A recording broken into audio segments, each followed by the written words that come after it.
बड़ी खबर आ रही है, आपको बता दें। शिवसेना के सांसद हैं संजय राउत। संजय राउत की तरफ से ट्वीट करके बड़ी बात कही गई है। महाराष्ट्र की सियासत पर संजय राउत का बड़ा बयान सामने आया है। महाराष्ट्र विधानसभा भंग होने की दिशा में यह बड़ा बयान जो संजय राउत की तरफ से दिया गया है। महाराष्ट्र विधानसभा भंग होने की दिशा में महाराष्ट्र की सियासत पर संजय राउत का यह बहुत बड़ा बयान है। विधानसभा अगर भंग होती है तो इसका मतलब क्या? नए सिरे से क्या राज्य में चुनाव कराए जाएंगे? क्या राष्ट्रपति शासन लागू हो जाएगा? ये वो तमाम बड़े सवाल हैं। इन्हीं सवालों के जवाब के लिए सीधे आपको लिए चलते हैं। जितेंद्र दीक्षित इस वक्त हमारे साथ मौजूद हैं। जितेंद्र, ये तो एक नया ट्विस्ट जो अब आता हुआ नजर आ रहा है महाराष्ट्र की सियासत में। संजय राउत कह रहे हैं विधानसभा भंग होने की दिशा में।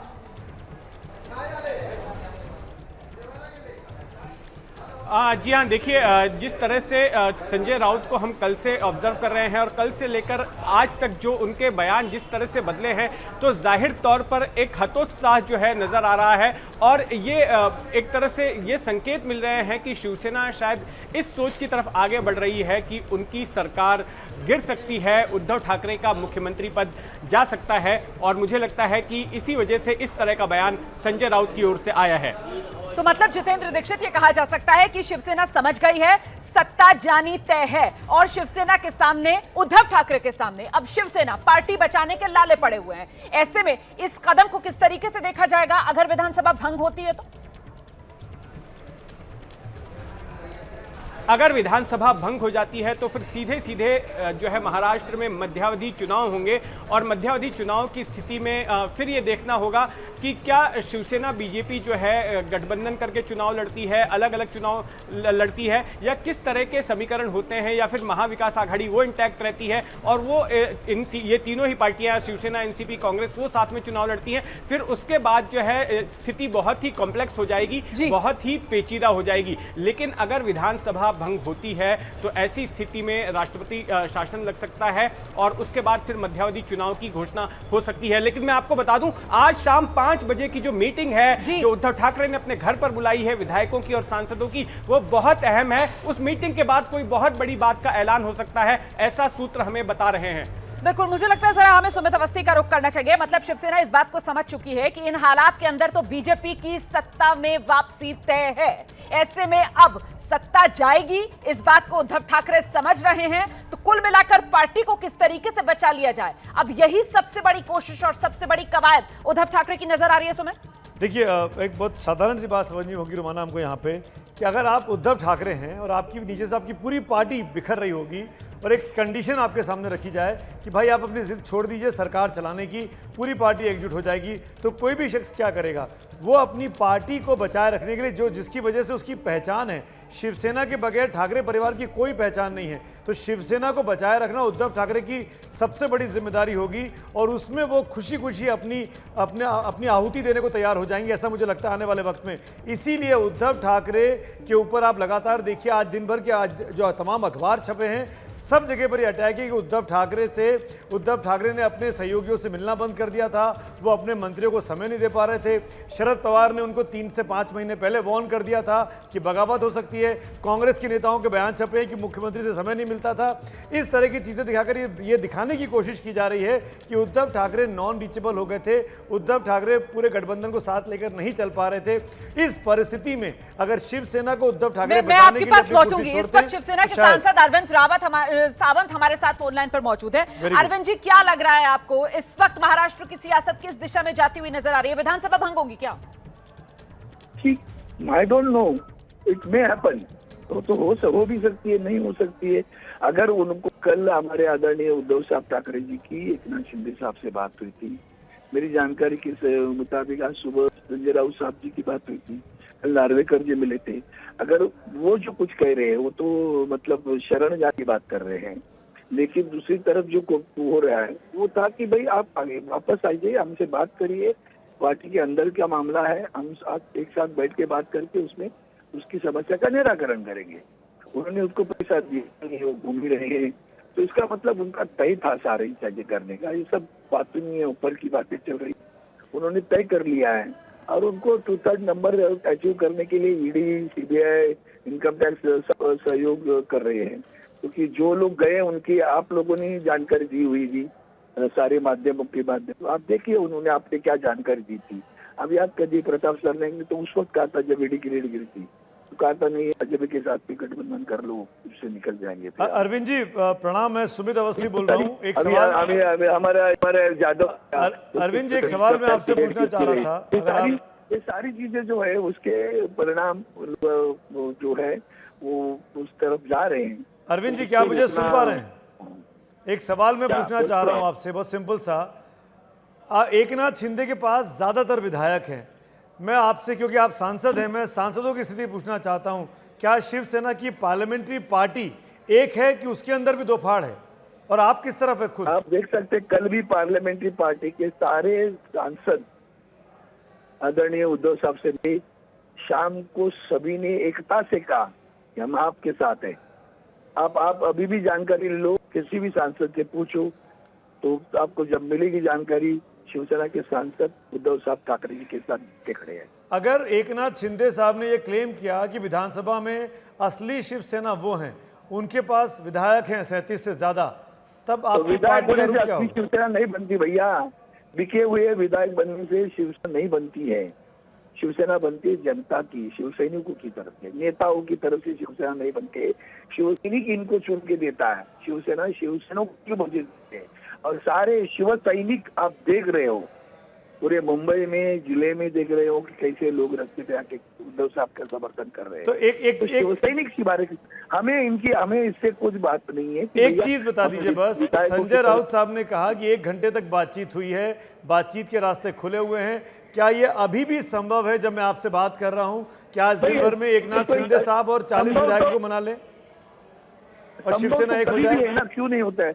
जिस वक्त शिंदे साहब सोचे कि नहीं ये प्रताड़ना नहीं करना चाहता हूँ पार्टी के साथ, नहीं वो तो कल कह रहे थे मैं शिवसेना, तो वो तो ये कह रहे हैं कि बीजेपी के साथ सरकार बना लो, वो तो ये कह रहे हैं। वो कहने से कुछ भी होता है क्या? पार्टी पूरा ग्रुप ये कह रहा है, वो 40 विधायकों का ग्रुप ये कह रहा है कि बीजेपी के साथ सरकार बना लो। वही तो, अरे भैया उसने उन वक्त उन्होंने एकनाथ शिंदे साहब ने कल्याण डोंबिवली महानगर पालिका के चुनाव में भरी सभा में कहा कि भारतीय जनता पार्टी के साथ में नहीं रहना चाहता हूँ, मैं इस्तीफा दूंगा मंत्री पद का। मैं आपको चाहिए तो आपके आरटीओ में जाके देख लो, पता चलेगा। यही तो एकनाथ शिंदे जी कह रहे थे, हमें काम नहीं करने दे रहा है। जब देवेंद्र जी मुख्यमंत्री थे, उनका कल्याण डोंबिवली में कितना झगड़ा हुआ था, आप देख लो चुनाव में। फिर तभी उन्होंने कहा मैं तो इस्तीफा देता हूँ, मंच पे कहा। पर अब तो बीजेपी के साथ हैं। मोहित कंबोज साथ लेकर गए उनको सूरत से गुवाहाटी, अभी ऐसे वहां पर हेमंत विश्व शर्मा ने स्वागत किया। नहीं अब तो एक हो चुकी है बीजेपी और बागी। जो लोग इस तरह से बात करते हैं, क्या विश्वास है? एकनाथ शिंदे साहब तो अब बीजेपी के साथ खुलकर दिखाई दे रहे हैं। एकनाथ शिंदे साहब तो अब खुलकर बीजेपी के साथ दिखाई दे रहे हैं। तो बस खत्म हुई ना, भविष्य आगे भी चर्चा क्या कर रहे हैं अपनी? तो इसका मतलब सरकार गई उद्धव साहब की?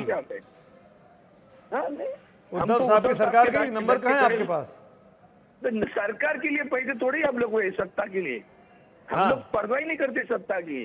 शिवसेना का इतिहास देखा नहीं, मैं तो ठाकरे साहब का परिवार जानता हूँ। ठाकरे साहब कभी सत्ता में नहीं आए, बाला साहब ने कभी सत्ता में नहीं आए, लेकिन ये पहली बार थी कि उद्धव साहब सत्ता में आए, पर अब सत्ता नहीं संभाल पा रहे। अरे तुझे संभालने की बात में पीठ पे छुरा नहीं देते हम। तुमने अभी मैंने बोला बराबर दावत, तुम लोग क्या स्पॉन्सरशिप लिए क्या सरकार की? आपको दिखता नहीं आंखों से कि कल यशवंत यादव के घर पे इनकम टैक्स की रेड की थी, आपने 10 बार बताया, तब शिवसेना को बदनाम कर दिया। आज अभी उसको क्यों नहीं चुप बैठे हो? कल प्रताप सरदार कर रहा था ईडी की मुझे तकलीफ हो रही है। तो एकनाथ शिंदे साहब ईडी के दबाव की वजह से बीजेपी के साथ गए हैं। बोलते उसका जवाब दे दो। नहीं, सवाल नहीं, मैं आपसे पूछ रहा हूं, आपको उल्टा सवाल पूछता हूं। एकनाथ शिंदे साहब क्या बीजेपी और ईडी के दबाव में बीजेपी के साथ गए हैं, जो आप कह रहे हैं? बहुत सारे लोग हैं उसमें, बहुत सारे लोग हैं उसमें, जान दो। आपने ही बताया हुआ है ना, मैं तो अभी मेरी नहीं बोल रहा हूँ ना, आपके आर्काइव निकाल के बताओ ना। अरविंद जी, कृपा शंकर सिंह साहब भी जुड़ गए मेरे साथ, आपके साथी। लेकिन आजकल भारतीय जनता पार्टी में कृपा शंकर सिंह जी एजेंसीज का इस्तेमाल कर रहे हैं आप लोग शिवसेना को तोड़ने के लिए।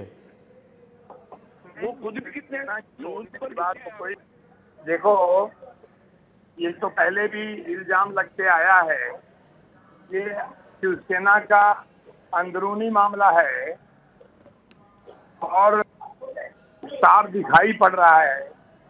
एक नाथ शिंदे जी कह रहे हैं कि मेरे पास 40 विधायक हैं और वो लोगों को आपको अरे कहाँ अंदरूनी मामला है? मोहित कंबोज साथ में लेके जा रहे हैं कृपा बाबू उनको सूरत, और वहां उनको हेमंत विश्व शर्मा स्वागत कर रहे हैं गुवाहाटी में। अंदरूनी मामला कहाँ रह गया? ये तो बीजेपी के लोग पूरी मदद कर रहे हैं आप लोग। कोई व्यक्ति ना अगर कहीं किसी की मदद चाहता है, उसको लगता है मेरे साथ रहना चाहिए, गुवाहाटी गए हैं, पसंद करना होगा, तो हम लोग भी तो हैं। क्यों बीजेपी रूल्ड स्टेट में क्यों जा रहे हैं? सूरत क्यों गए, गुवाहाटी क्यों गए, क्यों नहीं किसी और स्टेट में गए, क्यों नहीं राजस्थान में गए, क्यों नहीं छत्तीसगढ़ में गए? ये तो हमेशा चलते आया। कभी कोई भाई कहाँ जाते हैं, कोई पार्टी कहाँ ले जाती है, वो तो एक शिंदे जी निर्णय उनको कहाँ जाना है, कैसे जाना है। इसलिए भारतीय जनता पार्टी का कहाँ से दिखाई पड़ता है? अरे आपके मंत्री ने स्वागत किया असम में, आपके मंत्री ने स्वागत किया एयरपोर्ट पे उनका, उनके ऑन रिकॉर्ड गाइड है कि मेरे साथी आए हैं। मैं जब मैं महाराष्ट्र में मंत्री था तो भाजपा के और जनता दल के, समाजवादी पार्टी के लोग आते थे, मैं भी उनका स्वागत करता था। तो मतलब बीजेपी दूध की धुली है रुमाना? कृपा शंकर सिंह जी कह रहे हैं कि बीजेपी की कोई इसमें हाथ नहीं है, अरविंद सावंत इल्जाम लगा के गए। बिल्कुल, लेकिन कृपा शंकर जी जिस तरीके से संजय राउत कह रहे हैं कि साहब विधानसभा भंग होने की ओर है, मतलब पकी पकाई खिचड़ी आपको नहीं मिलने वाली है। अगर महाराष्ट्र में चुनाव होता है तो फिर दोबारा से जनता की अदालत में जाने के लिए तैयार हैं आप? ऐसा है कि संजय राउत क्या कहते हैं, कल कुछ कहते हैं, सुबह कुछ कहते हैं, उस पर प्रतिक्रिया देने के लिए हम लोग कोई उस पर नहीं दे सकते हैं। अभी उद्धव ठाकरे जी मुख्यमंत्री हैं, तो 1 बजे कुछ कैबिनेट लेने वाले हैं। एक नाथ शिंदे जी वहाँ हैं, वो कहते हैं असली सैनिक हम हैं, हम बाला साहब ठाकरे की शिवसेना के लोग हैं। लेकिन कृपा शंकर जी अब आप इसको शिवसेना का अंदरूनी मामला कहकर तो दरकिनार नहीं कर सकते ना सर। आपके शासित राज्य गुजरात से लेकर गुवाहाटी तक, जहां पर देखने के लिए मिल रही है बीजेपी की भूमिका।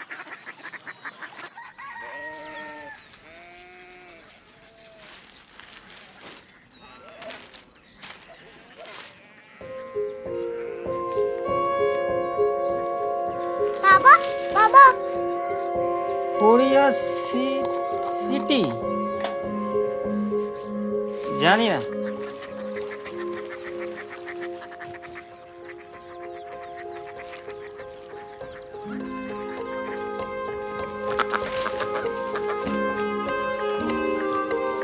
Korea city? हाँ।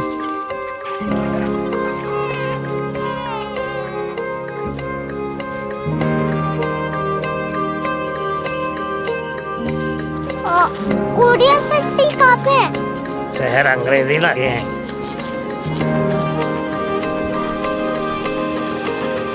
Korea city.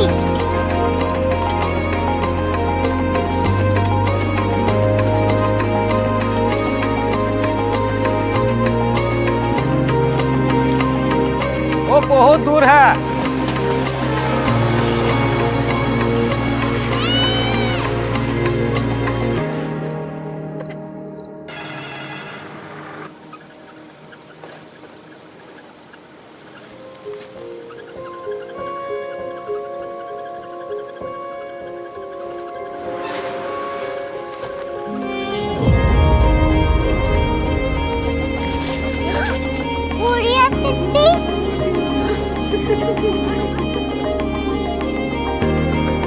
दुनिया को नहीं, कुछ लोग बड़े होते हैं। कोरिया सिटी कहाँ है? प्रोफेसर साहब को पता होगा। हो, ये छोटा वाला ग्लोब लगता है और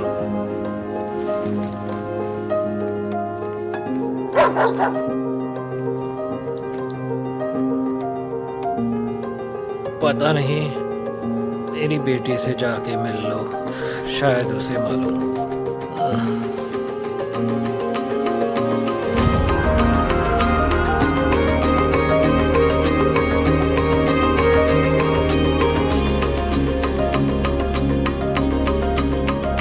हाय, बाबा ने भेजा है। Come here. Korea city. Korea city नहीं, क्यूरियोसिटी। वो क्या? That's what brought you here? जो तुम्हें यहाँ तक ले आया। क्यूरियोसिटी।